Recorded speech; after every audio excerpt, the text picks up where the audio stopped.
Então hoje em dia a gente tem uma infinidade de jogos, mas como saber qual que é o ideal para você? Nesse vídeo aqui eu vou dar minha opinião em como que eu sigo alguns requisitos que me ajudam a tomar essa decisão, né? Então quando eu ouço falar de algum jogo que me chama atenção ou que tô em busca de um jogo novo, a primeira coisa que eu vejo é a quantidade de pessoas. Para mim um jogo tem que rodar bem de 2 pessoas e que seja legal também de jogar para 4 ou mais, né? Mas aí também tem alguns jogos ali que permitem um jogo solo ou um modo party, então esses jogos são alguns diferenciais também. O segundo ponto aqui é se é um jogo cooperativo, que a gente joga contra o jogo, ou se ele é um jogo competitivo, né? Que aí é cada um por si, é de perder a amizade mesmo, né? E tem alguns jogos também que permite até os dois modos, né? Tanto cooperativo quanto o competitivo. Um ponto de atenção aqui nos jogos competitivos, quando alguém sai do jogo muito rápido, depois essa pessoa fica o tempo inteiro ali de braço cruzado esperando a partida terminar. Então a melhor coisa para fazer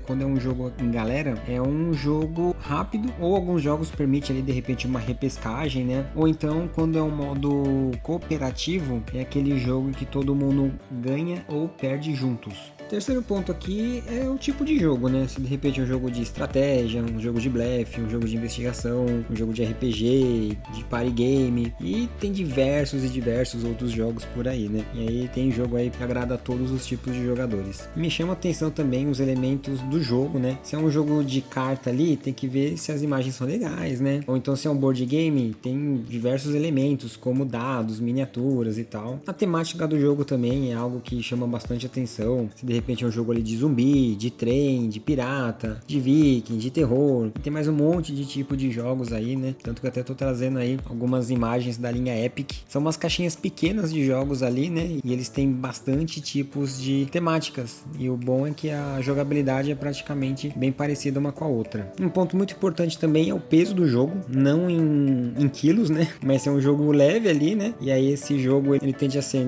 mais simples, mais rápido. É bom para jogar em galera mesmo, né? Em modo party game ali. Ou então se é um jogo pesado, né? E normalmente o jogo pesado é um jogo mais estratégico. As partidas elas duram mais, né? Então é algo que tem que ponderar bem, né? Eu não costumo jogar muito com criança, né? Mas sei que tem muita gente que joga, que esse é um fator importante. E daí o jogo ele tem que ser mais leve e fácil para aprender, né? E aí para todo mundo conseguir jogar legal ali. E agora falando realmente de peso de jogo em quilos, né? O tamanho da caixa ela influencia também, né? Principalmente se você gosta de levar o jogo para lá e para cá, aí é legal ter alguns joguinhos ali menores, né? Fáceis de carregar. Um fator importante também é a jogabilidade e rejogabilidade. Às vezes o jogo ele pode ser extremamente repetitivo e perde a graça logo, ou então se você completar algumas missões ou desvendar mistério, o jogo acaba. Daí tem que avaliar bem, né? Se tem algum tipo de expansão, se dá para comprar mais, se é um tipo de jogo que dá para jogar sempre, ou aqueles jogos que realmente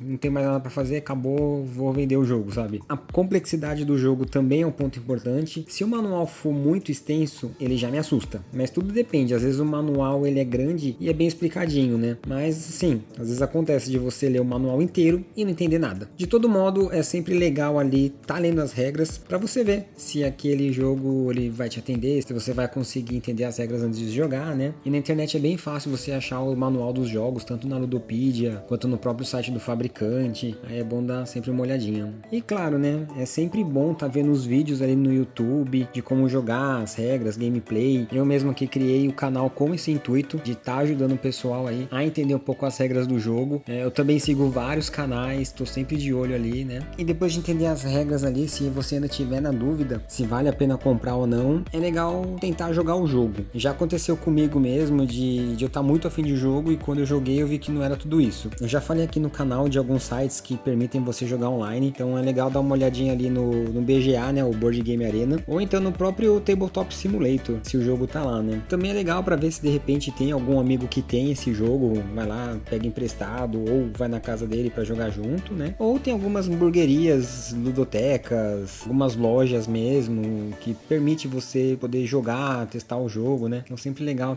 tá dando uma sondada por aí. E também hoje em dia tá crescendo bastante o aluguel de jogos. Você paga um valor bem baratinho ali para alugar o jogo por alguns dias. E tem um site aqui que eu acompanho de vez em quando, que é o Acervo de Jogos. Ele é bem legal, ele tá disponível ali no Brasil inteiro, então dá para colocar ali a região que você tá para ver quais são as pessoas ou as lojas que tem algum jogo aí para tá alugando. E aí finalmente, depois de você decidir qual jogo que você quer. Aí você tem que avaliar bem, né, o melhor custo-benefício e tá sempre de olho ali em alguns sites, comparadores de preço e tudo mais. Principalmente pegar algum tipo de cupom, desconto, épocas de Black Friday, tem sempre algumas promoções bem legais, né? E de todo modo é legal ter vários tipos de jogo, um para cada ocasião. É gostoso se reunir ali com o pessoal, né? E ganhando ou perdendo, o importante é o tempo que você tá se divertindo com todo mundo, né?